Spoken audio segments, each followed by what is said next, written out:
السلام علیکم ورحمۃ اللہ وبرکاتہ۔ بسم اللہ الرحمن الرحیم۔ حضرت سیدنا سعد بن معاذ رضی اللہ تعالی عنہ۔ دوستو، سیدنا سعد بن معاذ رضی اللہ تعالی عنہ ایمان لانے سے پہلے سیدنا مصعب رضی اللہ تعالی عنہ کو مدینہ منورہ میں اسلام کی دعوت دینے سے باز رکھنے کے لیے ان کے پاس گئے۔ سیدنا اسد بن زرارہ رضی اللہ تعالی عنہ نے سیدنا مصعب رضی اللہ تعالی عنہ سے پہلے ہی سے کہہ دیا تھا کہ تمہارے پاس ایک ایسا سردار آ رہا ہے جس کے پیچھے اس کی پوری قوم ہے۔ اگر اس نے تمہاری بات مان لی تو پھر ان میں سے کوئی بھی نہ بچھڑے گا۔ سیدنا مصعب رضی اللہ تعالی عنہ نے سیدنا سعد بن معاذ رضی اللہ تعالی عنہ سے کہا، کیوں نہ آپ تشریف رکھیے اور سنیے، اگر کوئی بات پسند آ گئی تو قبول کر لیں، اور اگر پسند نہ آئی تو ہم آپ کی ناپسندیدہ بات کو آپ سے دور ہی رکھیں گے۔ سیدنا سعد رضی اللہ تعالی عنہ نے کہا، انصاف کی بات کہتے ہو۔ اس کے بعد اپنا نیزہ گاڑ کر بیٹھ گئے۔ سیدنا مصعب رضی اللہ تعالی عنہ نے ان پر اسلام پیش کیا اور قرآن کی تلاوت کی۔ ان کا بیان ہے کہ ہمیں سیدنا سعد رضی اللہ تعالی عنہ کے بولنے سے پہلے ہی ان کے چہرے کی چمک دھمک سے ان کے اسلام کا پتہ لگ گیا تھا۔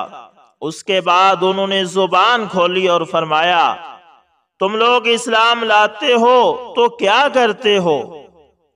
حضرت مصعب رضی اللہ تعالی عنہ نے فرمایا کہ آپ غسل کریں، پھر حق کی شہادت دیں، پھر 2 رکعت نماز پڑھیں۔ سیدنا سعد رضی اللہ تعالی عنہ نے ایسا ہی کیا۔ اس کے بعد اپنا نیزہ اٹھایا اور اپنی قوم کی محفل میں تشریف لائے۔ لوگوں نے دیکھتے ہی کہا، ہم واللہ کہہ رہے ہیں کہ سعد رضی اللہ تعالی عنہ جو چہرہ لے کر گئے تھے اس کی بجائے دوسرا ہی چہرہ لے کر پلٹے ہیں۔ پھر جب سیدنا سعد رضی اللہ تعالی عنہ اہل مجلس کے پاس آ کر رکے تو بولے، اے بنی عبد الاشہل، تم لوگ اپنے اندر میرا معاملہ کیسے جانتے ہو، یعنی کیسا مجھے پاتے ہو؟ انہوں نے کہا، آپ ہمارے سردار ہیں، سب سے اچھی سوجھ بوجھ کے مالک ہیں، اور ہمارے سب سے بابرکت پاسبان ہیں۔ حضرت سعد نے فرمایا، اچھا تو پھر سنو، اب تمہارے مردوں اور عورتوں سے میری بات چیت حرام ہے جب تک کہ تم لوگ اللہ اور اس کے رسول صلی اللہ علیہ وسلم پر ایمان نہ لاؤ۔ ان کی اس بات کا یہ اثر ہوا کہ شام ہوتے اس قبیلے کا کوئی بھی مرد اور کوئی بھی عورت ایسی نہ بچی جو مسلمان نہ ہو گئی ہو۔ صرف ایک آدمی جس کا نام اسیرم تھا، اس کا اسلام جنگ احد تک مؤخر ہوا۔ پھر احد کے دن اس نے اسلام قبول کیا اور جنگ میں لڑتا ہوا کام آ گیا۔ اس نے ابھی اللہ کے لیے ایک سجدہ بھی نہ کیا تھا۔ نبی کریم صلی اللہ علیہ وسلم نے فرمایا کہ اس نے تھوڑا عمل کیا اور زیادہ اجر پا گیا۔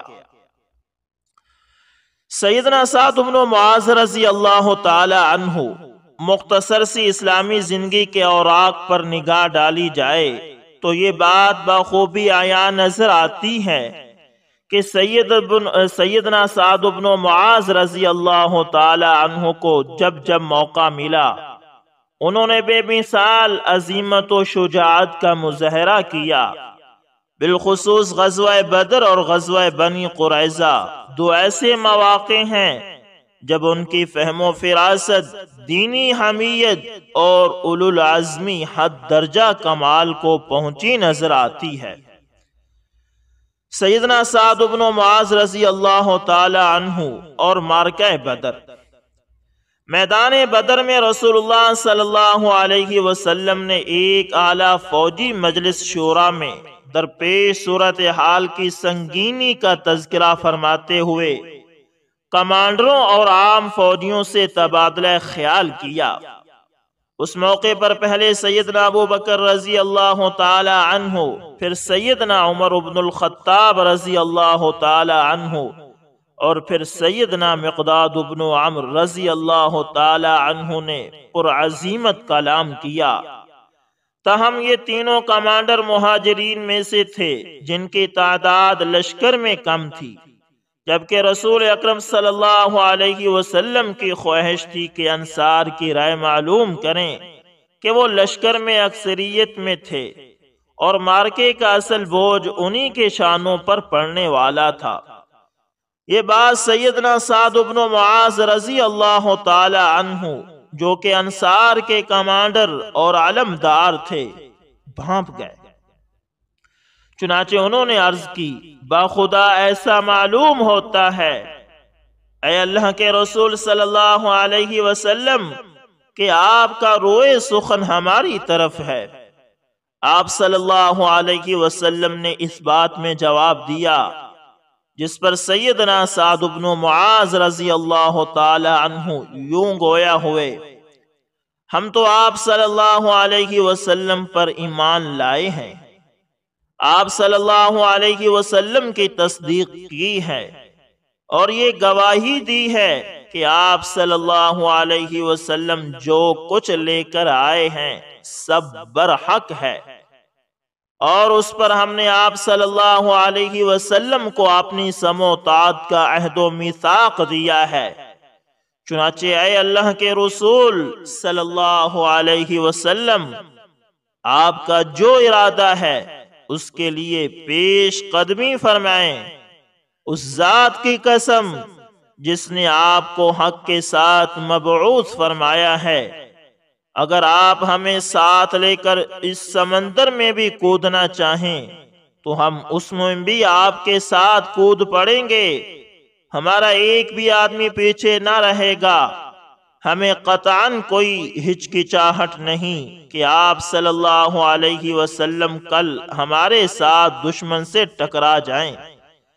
ہم جنگ میں پامرد اور لڑنے میں جواں مرد ہیں، اور ممکن ہے اللہ آپ صلی اللہ علیہ وسلم کو ہمارا وہ جوہر دکھلائے جس سے آپ صلی اللہ علیہ وسلم کی آنکھیں مبارک ٹھنڈی ہو جائیں۔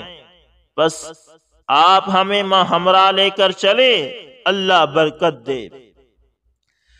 سیدنا سعد بن معاذ رضی اللہ تعالی عنہ کی یہ بات سن کر رسول اکرم صلی اللہ علیہ وسلم بہت خوش ہوئے اور آپ صلی اللہ علیہ وسلم پر نشاط طاری ہو گیا۔ غزوہ احزاب۔ دوستو، غزوہ احزاب میں سیدنا سعد بن معاذ رضی اللہ تعالی عنہ کو ایک تیر لگا جس سے ان کے بازو کی بڑی رگ کٹ گئی۔ انہیں حبان بن عرقہ نامی ایک قریشی مشرک کا تیر لگا تھا۔ سیدنا سعد بن معاذ رضی اللہ تعالی عنہ نے زخمی ہونے کے بعد دعا کی کہ اے اللہ، تو جانتا ہے کہ جس قوم نے تیرے رسول کی تکذیب کی اور انہیں نکال بہر کیا، ان سے تیری راہ میں جہاد کرنا مجھے جس قدر محبوب ہے اتنا کسی اور قوم سے نہیں۔ اے اللہ، میں سمجھتا ہوں کہ اب تو نے ہماری اور ان کی جنگ کو آخری مرحلے تک پہنچا دیا ہے، بس اگر قریش کی جنگ کچھ باقی رہ گئی ہو تو مجھے ان کے لیے باقی رکھ کہ میں ان سے تیری راہ میں جہاد کروں، اور اگر تو نے لڑائی ختم کر دی ہے تو اسی زخم کو جاری کر کے اسے میری موت کا سبب بنا دے۔ ان کی اس دعا کا آخری ٹکڑا یہ تھا کہ لیکن مجھے موت نہ دے یہاں تک کہ بنو قریظہ کے معاملے میں میری آنکھوں کو ٹھنڈک حاصل ہو جائے۔ جس روز رسول اقدس صلی اللہ علیہ وسلم خندق سے واپس تشریف لائے، اسی روز ظہر کے وقت جبکہ آپ سیدہ ام سلمہ رضی اللہ تعالی عنہا کے مکان میں غسل فرما رہے تھے۔ سیدنا جبرائیل امین علیہ السلام تشریف لائے اور فرمایا، کیا آپ نے ہتھیار رکھ دیے؟ حالانکہ ابھی فرشتوں نے ہتھیار نہیں رکھے، اور میں بھی قوم کا تعاقب کر کے بس واپس چلا آ رہا ہوں۔ اٹھیے اور اپنے رفقا کو لے کر بنو قریظہ کا رخ کیجیے، میں آگے آگے جا رہا ہوں، ان کے قلعوں میں زلزلہ برپا کروں گا اور ان کے دلوں میں رعب اور دہشت ڈالوں گا۔ یہ کہہ کر حضرت جبرائیل امین علیہ السلام فرشتوں کے جلب میں روانہ ہو گئے۔ ادھر رسول اکرم صلی اللہ علیہ وسلم نے ایک صحابی سے منادی کروائی کہ جو شخص سمع و طاعت پر قائم ہے وہ عصر کی نماز بنو قریظہ ہی میں پڑھے۔ اس کے بعد مدینے کا انتظام حضرت ابن ام مکتوم رضی اللہ تعالی عنہ کو سونپا، اور حضرت علی رضی اللہ تعالی عنہ کو جنگ کا پھریرا دے کر آگے روانہ فرما دیا۔ وہ بنو قریظہ کے قلعوں کے قریب پہنچے تو بنو قریظہ نے رسول اکرم صلی اللہ علیہ وسلم پر گالیوں کی بوچھاڑ کر دی۔ اسلامی لشکر نے ان کا محاصرہ کر لیا۔ جب محاصرہ سخت ہو گیا تو یہود کے سردار کعب بن اسد نے اپنی قوم کے سامنے 3 متبادل تجویزیں پیش کی۔ انہیں کہا، یا تو ہم اسلام قبول کر لیتے ہیں اور محمد صلی اللہ علیہ وسلم کے دین میں داخل ہو کر اپنی جان، مال اور بچوں کو محفوظ کر لیں گے۔ پھر کعب بن اسد نے اس تجویز کو پیش کرتے ہوئے یہ بھی کہا کہ واللہ تم لوگوں پر یعنی ہم یہود پر یہ بات واضح ہو چکی ہے کہ واقعی محمد صلی اللہ علیہ وسلم اللہ کے نبی اور رسول ہے، اور وہ وہی ہیں جنہیں ہم نے اپنی کتاب میں پایا ہے۔ یا پھر ایسا کریں، اپنی بیوی بچوں کو اپنے ہاتھوں قتل کر ڈالتے ہیں، یا پھر تلوار سونت کر نبی کی طرف نکل پڑتے ہیں اور پھر پوری قوت سے ان سے ٹکراتے ہیں۔ اس کے بعد یا تو فتح ہم پائیں گے یا پھر سب کے سب مارے جائیں گے، یا پھر رسول اللہ اور صحابہ کرام پر دھوکے سے سنیچر کے دن پل پڑتے ہیں، کیونکہ انہیں اطمینان ہوگا کہ آج ہم لڑائی نہیں کریں گے۔ لیکن یہود نے ان تینوں میں سے کوئی بات، کوئی تجویز منظور نہ کی، جس پر ان کے سردار کعب بن اسد نے جھلا کر کہا، تم میں سے کسی نے ماں کی کوکھ سے جنم لینے کے بعد ایک رات بھی ہوش مندی کے ساتھ نہیں گزاری۔ ان تینوں تجاویز کو رد کر دینے کے بعد بنو قریظہ کے سامنے صرف ایک ہی راستہ رہ جاتا تھا کہ رسول اللہ صلی اللہ علیہ وسلم کے سامنے ہتھیار ڈال دیں اور اپنی قسمت کا فیصلہ آپ پر چھوڑ دیں۔ لیکن انہوں نے چاہا کہ ہتھیار ڈالنے سے پہلے اپنے بعض مسلمان حلیفوں سے رابطہ قائم کر لیں، ممکن ہے پتہ لگ جائے کہ ہتھیار ڈالنے کا نتیجہ کیا ہوگا۔ چنانچہ انہوں نے رسول اللہ صلی اللہ علیہ وسلم کے پاس پیغام بھیجا کہ آپ ابو لبابہ کو ہمارے پاس بھیج دیجئے، ہم ان سے مشورہ کرنا چاہتے ہیں۔ ابو لبابہ ان کے حلیف تھے اور ان کے باغات اور آل اولاد بھی اسی علاقے میں تھے۔ جب ابو لبابہ وہاں پہنچے تو مرد حضرات انہیں دیکھ کر ان کی طرف دوڑ پڑے، اور عورتوں اور بچے ان کے سامنے دھاڑے مار مار کر رونے لگے۔ اس کیفیت کو دیکھ کر سیدنا ابو لبابہ رضی اللہ تعالی عنہ پر رقت طاری ہو گئی۔ یہود نے کہا، ابو لبابہ کیا آپ مناسب سمجھتے ہیں کہ ہم محمد صلی اللہ علیہ وسلم کے فیصلے پر ہتھیار ڈال دیں؟ حضرت ابو لبابہ نے فرمایا، ہاں، لیکن ساتھ ہی ہاتھ سے حلق کی طرف اشارہ بھی کر دیا، جس کا مطلب یہ تھا کہ ذبح کر دیے جاؤ گے۔ لیکن حضرت ابو لبابہ کو فوراً احساس ہوا کہ یہ اللہ اور اس کے رسول کے ساتھ میں نے خیانت کر دی۔ چنانچہ حضرت ابو لبابہ رسول اللہ صلی اللہ علیہ وسلم کے پاس واپس آنے کے بجائے سیدھے مسجد نبوی پہنچے اور اپنے آپ کو مسجد کے ایک کھمبے سے باندھ لیا اور قسم کھائی کہ اب انہیں رسول اللہ صلی اللہ علیہ وسلم ہی اپنے دستے مبارک سے کھولیں گے اور وہ آئندہ بنو قریظہ کی سرزمین میں کبھی داخل نہ ہوں گے۔ ادھر رسول اللہ صلی اللہ علیہ وسلم محسوس کر رہے تھے کہ ان کی واپسی میں دیر کیوں ہو رہی ہے۔ پھر جب تفصیلات کا علم ہوا تو فرمایا اگر ابو لبابہ میرے پاس آ جاتے تو میں ان کے لیے دعائے مغفرت کر دیتا، لیکن جب وہ وہی کام کر بیٹھے ہیں تو اب میں بھی انہیں ان کی جگہ سے کھول نہیں سکتا یہاں تک کہ اللہ تعالیٰ ان کی توبہ قبول فرما لے۔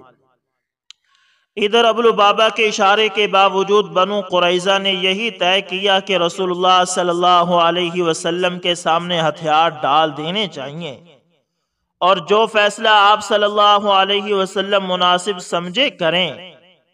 حالانکہ بنو قریظہ ایک طویل عرصے تک محاصرہ برداشت کر سکتے تھے، کیونکہ ایک طرف ان کے پاس وافر مقدار میں سامان خورد و نوش تھا، پانی کے چشمے اور کنویں تھے، مضبوط اور محفوظ قلعے تھے، اور دوسری طرف مسلمان کھلے میدان میں خون منجمد کر دینے والے جھاڑے اور بھوک کی سختیاں سہ رہے تھے، اور آغاز جنگ خندق کے بھی پہلے سے مسلسل جنگی مصروفیات کے سبب تھکان سے چور چور تھے۔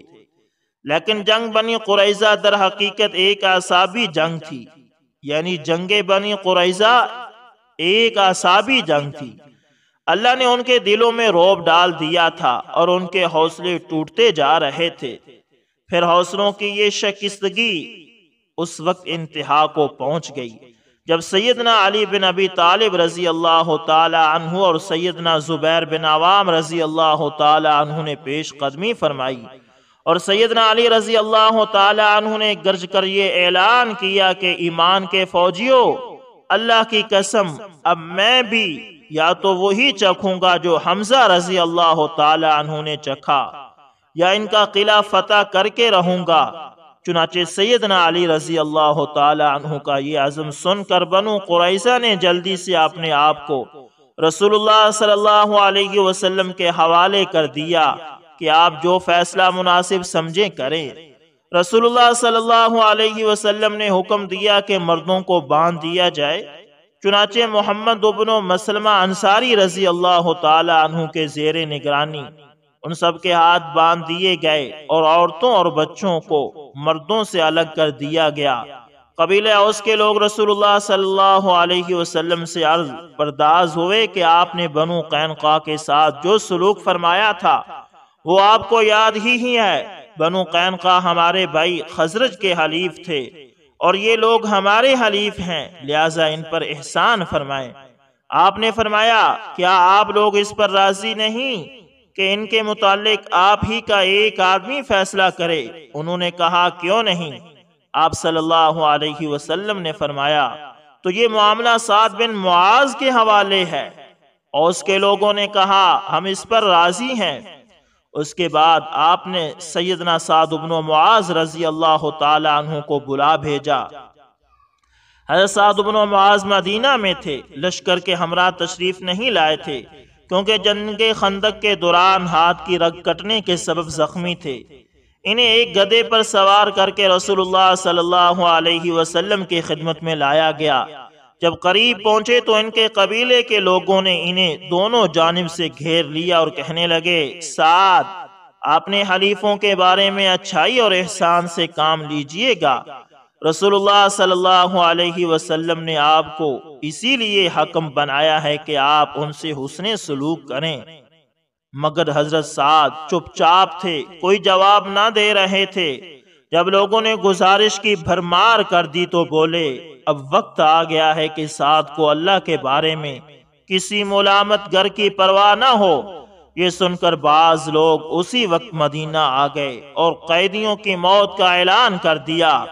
اس کے بعد جب سیدنا سعد بن معاذ رضی اللہ تعالی عنہ نبی اکرم صلی اللہ علیہ وسلم کے پاس پہنچے تو آپ نے فرمایا اپنے سردار کی جانب اٹھ کر بڑھو۔ لوگوں نے بڑھ کر جب انہیں اتار لیا تو کہا، اے سعد، یہ لوگ آپ کے فیصلے پر اترے ہیں۔ سیدنا سعد نے کہا، کیا میرا فیصلہ ان پر نافذ ہوگا؟ لوگوں نے کہا، جی ہاں۔ حضرت سعد نے کہا، مسلمانوں پر بھی؟ لوگوں نے کہا، جی ہاں۔ حضرت سعد نے پھر فرمایا، اور جو یہاں ہیں ان پر بھی؟ ان کا اشارہ رسول اللہ صلی اللہ علیہ وسلم کی طرف تھا، مگر اجلال و تعظیم کے سبب چہرہ دوسری طرف کر رکھا تھا۔ آپ صلی اللہ علیہ وسلم نے فرمایا، جی ہاں، مجھ پر بھی۔ سیدنا سعد رضی اللہ تعالی عنہ نے فرمایا، تو ان کے متعلق میرا فیصلہ یہ ہے کہ مردوں کو قتل کر دیا جائے، عورتوں اور بچوں کو قیدی بنا لیا جائے، اور اموال تقسیم کر دیے جائیں۔ رسول اللہ صلی اللہ علیہ وسلم نے فرمایا، تم نے ان کے بارے میں وہی فیصلہ کیا ہے جو 7 آسمانوں کے اوپر سے اللہ تعالی کا فیصلہ ہے۔ بخاری شریف میں ہے کہ سیدنا ابو سعید خدری رضی اللہ تعالی عنہ بیان کرتے ہیں کہ ایک قوم یعنی یہود بنو قریظہ نے سعد بن معاذ کو ثالث مان کر ہتھیار ڈال دیے تھے، تو انہیں بلانے کے لیے آدمی بھیجا گیا، اور حضرت سعد گدھے پر سوار ہو کر آئے۔ جب اس جگہ کے قریب پہنچے جسے نبی کریم صلی اللہ علیہ وسلم نے ایام جنگ میں نماز پڑھنے کے لیے منتخب کیا ہوا تھا، تو آپ صلی اللہ علیہ وسلم نے صحابہ سے فرمایا کہ اپنے سب سے بہتر شخص کے لیے، یا آپ صلی اللہ علیہ وسلم نے یوں فرمایا، اپنے سردار کو لینے کے لیے کھڑے ہو جاؤ۔ پھر آپ صلی اللہ علیہ وسلم نے فرمایا، اے سعد، انہوں نے تم کو ثالث مان کر ہتھیار ڈال دیے ہیں۔ سیدنا سعد رضی اللہ تعالی عنہ نے کہا، پھر میرا فیصلہ یہ ہے کہ ان کے جو لوگ جنگ کرنے والے ہیں انہیں قتل کر دیا جائے، اور ان کی عورتوں بچوں کو جنگی قیدی بنا لیا جائے۔ آپ صلی اللہ علیہ وسلم نے فرمایا، تم نے اللہ کے فیصلے کے مطابق فیصلہ کیا، یا آپ صلی اللہ علیہ وسلم نے یوں فرمایا کہ فرشتوں کے حکم کے مطابق تم نے فیصلہ کیا۔ جب بنو قریظہ کا کام تمام ہو چکا تو بندہ صالح سیدنا سعد بن معاذ رضی اللہ تعالی عنہ کی اس دعا کی قبولیت کے ظہور کا وقت آ گیا، جس کا ذکر غزوہ احزاب کے دوران آ چکا ہے۔ چنانچہ ان کا زخم پھوٹ گیا۔ اس وقت وہ مسجد نبوی میں تھے۔ نبی صلی اللہ علیہ وسلم نے ان کے لیے وہی خیمہ لگوا دیا تھا تاکہ قریب ہی ان کی عیادت کر لیا کریں۔ سیدہ عائشہ رضی اللہ تعالی عنہا کا بیان ہے کہ ان کے سینے کا زخم پھوٹ کر بہا۔ مسجد میں بنو غفار کے بھی چند خیمے تھے۔ یہ دیکھ کر چونکہ ان کی جانب خون بہہ کر آ رہا ہے، انہوں نے کہا، خیمے والو، یہ کیا ہے جو تمہاری طرف آ رہا ہے؟ دیکھا تو سیدنا سعد رضی اللہ تعالی عنہ کے زخم سے خون کی دھار روان تھی۔ پھر اسی سے ان کی موت واقع ہو گئی۔ بخاری شریف میں ہے کہ سیدنا جابر رضی اللہ تعالی عنہ نے بیان کیا کہ میں نے رسول اللہ صلی اللہ علیہ وسلم سے سنا، آپ صلی اللہ علیہ وسلم نے فرمایا کہ سعد بن معاذ رضی اللہ تعالی عنہ کی موت پر عرش بھی ہل گیا۔ سعد رضی اللہ تعالی عنہ کی موت پر عرش بھی ہل گیا۔ اللہ اکبر۔ اسی طرح امام ترمذی نے ایک روایت نقل کی ہے کہ جب سیدنا سعد بن معاذ رضی اللہ تعالی عنہ کا جنازہ اٹھایا گیا تو منافقین نے کہا، ان کا جنازہ کس قدر ہلکا ہے۔ رسول اللہ صلی اللہ علیہ وسلم نے فرمایا، اسے فرشتے اٹھائے ہوئے تھے۔ بنو قریظہ کے معاصرے کے دوران صرف ایک ہی مسلمان شہید ہوئے، جن کا نام خلاد بن سوائد رضی اللہ تعالی عنہ تھا۔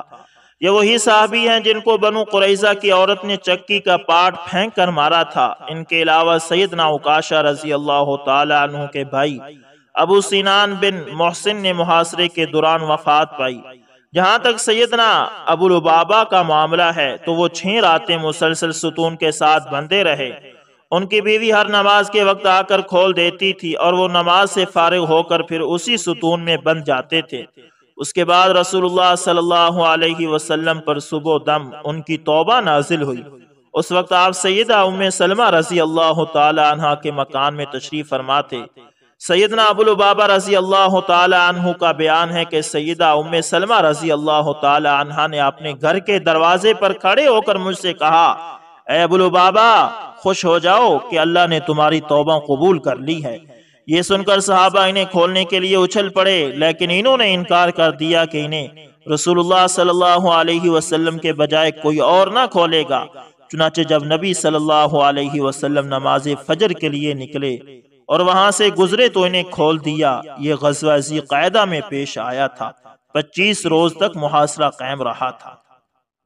صحیح مسلم میں ہے کہ سیدنا برا رضی اللہ تعالی عنہ کہتے ہیں کہ رسول اللہ صلی اللہ علیہ وسلم کے پاس ایک ریشمی جوڑا تحفے میں آیا تو آپ صلی اللہ علیہ وسلم کے صحابہ اس کو چھونے لگے اور اس کی نرمی سے تعجب کرنے لگے۔ آپ صلی اللہ علیہ وسلم نے فرمایا کہ تم اس کی نرمی سے تعجب کرتے ہو، البتہ سعد بن معاذ رضی اللہ تعالی عنہ کے رومال جنت میں اس سے بہتر اور اس سے زیادہ نرم ہیں۔ تو دوستو یہ تھے حضرت سعد بن معاذ رضی اللہ تعالی عنہ، جو اللہ کے نبی کے لاڈلے صحابی تھے، جن کے قبول اسلام اور اسی طرح ان کی زندگی کے بہت ہی خوشگوار پہلو آپ کے سامنے شیئر کیے گئے ہیں۔ امید کرتا ہوں ویڈیو اچھی لگی ہوگی، پسند ہے تو لائک شیئر کومنٹ لازمی کریں، اور اگر آپ ہمارے channel S information T V پر نئے تو اس کو لازمی سبسکرائب کریں اور ساتھ میں بیل کے نشان کو دبانا نہ بھولیے گا تاکہ ہر نئی ویڈیو کو نوٹیفیکیشن آپ تک پہنچتا رہے۔ دوستو ملتے ہیں کسی نیکسٹ اچھی سی ویڈیو کے اندر، تب تک کے لیے اللہ حافظ، جزاکم اللہ خیر۔